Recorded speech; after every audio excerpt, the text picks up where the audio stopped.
സ്വാതന്ത്ര്യം എന്ന് പറഞ്ഞു കഴിഞ്ഞാൽ സത്യം പറഞ്ഞ ഒരാളുടെ അടിസ്ഥാന അവകാശമാണ്.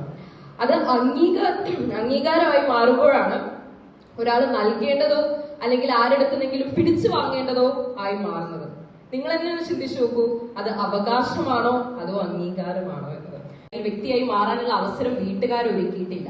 അപ്പോ പിന്നീട് വർഷങ്ങൾക്ക് ശേഷം ഇവരുടെ ഈ ഒരു തണലിൽ നിന്ന് മാറി നിൽക്കുമ്പോൾ പുറം ലോകത്തേക്ക് ഇറങ്ങുമ്പോൾ പുറത്ത് കാണുന്നതെല്ലാം വർണ്ണങ്ങളായിട്ട് കുട്ടിക്ക് തോന്നും. കാരണം അനുഭവങ്ങളില്ലാത്തത് കൊണ്ട് തന്നെ പുറം ലോകത്ത് നടക്കുന്ന കാര്യങ്ങളും അനുഭവങ്ങളും സാഹചര്യങ്ങളും എല്ലാം ഏതാണ് ശരി, ഏതാണ് തെറ്റ്, ഏതാണ് ഇരുണ്ടത്, ഏതാണ് വെളിച്ചമുള്ളത് എന്ന് തിരിച്ചറിയാനുള്ള ഒരു കഴിവ് കുട്ടിക്ക് ഇല്ലാതെയായി പോവുകയാണ്. പലരും ജാതിയുടെയും മതത്തിന്റെയും പേരിൽ അനാവശ്യമായിട്ട് സ്വാർത്ഥരാകുന്നുണ്ട്.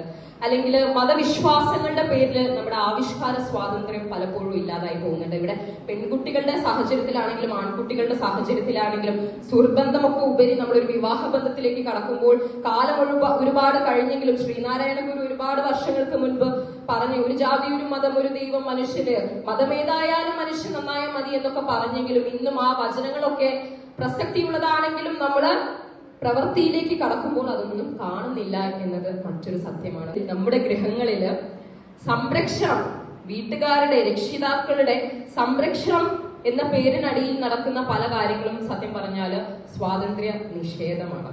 ഇങ്ങനെയുള്ള ഒരു കുട്ടി കുറച്ച് വർഷങ്ങൾക്ക് ശേഷം വീട്ടുകാരുടെ സംരക്ഷണത്തിൽ നിന്ന് പുറത്തേക്ക് വരേണ്ട ഒരു സാഹചര്യം എന്തായാലും വരും.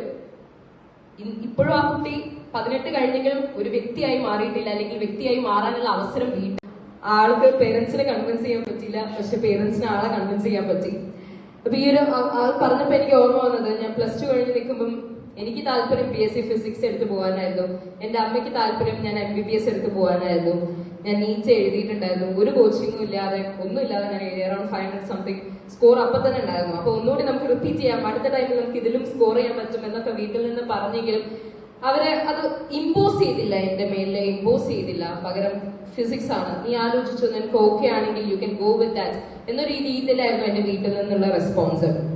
അപ്പൊ ഇപ്പൊ ഇത്രയും കാലത്തെ എന്റെ ഒരു എക്സ്പീരിയൻസിൽ പറയുകയാണെങ്കിൽ I was able to change the way of thinking of my mother. എന്റെ അമ്മയുടെ ചിന്തിക്കുന്ന രീതിയെ എനിക്ക് ചേഞ്ച് ചെയ്യാൻ, നല്ല രീതിയിലുള്ള ചേഞ്ചസ് അതിൽ കൊണ്ടുവരാൻ എനിക്ക് സാധിച്ചിട്ടുണ്ട്.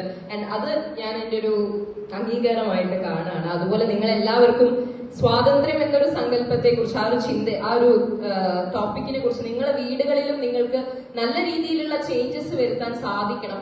അവിടെ മാത്രമേ നിങ്ങൾക്ക് സ്വാതന്ത്ര്യം ഉണ്ട് എന്ന് പറയാൻ സാധിക്കുള്ളൂ. ഇപ്പോ ആളുടെ കേസിൽ സത്യം പറഞ്ഞാൽ ആൾക്ക് ആവിഷ്കാര സ്വാതന്ത്ര്യം അവിടെ നിഷേധിക്കപ്പെട്ടതായിട്ട് എനിക്ക് തോന്നുന്നുണ്ട്. കാരണം പേരൻസിന് അത് വേണ്ടാന്ന് തോന്നി ആൾ ആ രീതിയിൽ പോയി. ഓക്കെ, ഞാനായിരുന്നെങ്കിൽ ആ ഒരു സന്ദർഭത്തിൽ ഞാൻ വാദിച്ചു ജയിച്ചേനെ.